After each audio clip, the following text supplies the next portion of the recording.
Iso ang ilang GCash users sa kanilang digital wallet. Paliwanag naman ng GCash, system error lang ang nangyari. Nasa frontline ng balitang yan, si Faith Del Mundo.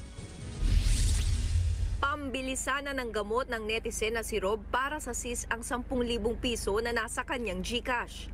Kaya naman laking panghihinayang niya nang bigla raw mawala ang kanyang pera sa digital wallet.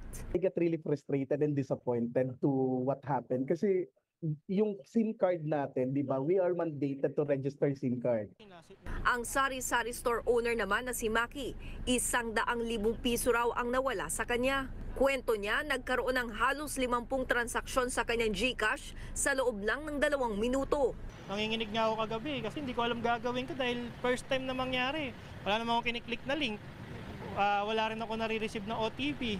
Maging ang kilalang aktres at komedyante na si Pokwang, nanakawan din umano ng mahigit 80,000 piso. Nakakaiyak raw ito para sa mga taong tulad niya na naghahanap buhay ng patas. Ilan lang yan sa mga reklamo na bumaha sa social media dahil sa nawawala nilang pera. Tanong pa ng ilan, hindi kaya insidente ito ng hacking sa e-wallet? Ayon sa PNP Anti-Cybercrime Group, nakakaalarma ang ganitong mga insidente. That is alarming in the current situation. Kasi, alam niyo, pagka kinuha yan, saan buhakan natin yung taong kumuha niya, kung sino yung nakinabang niya. Kasi nakikita natin is only the numbers. Opo. Diba? So, saan natin nahanapin yan?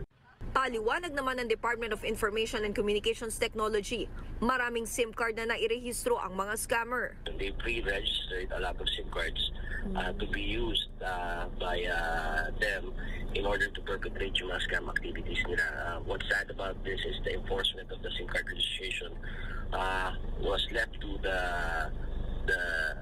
telcos themselves.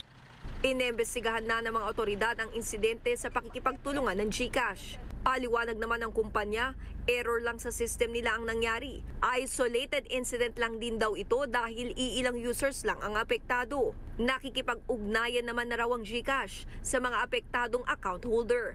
Nagbabalita mula sa Frontline, Faith Del Mundo, News.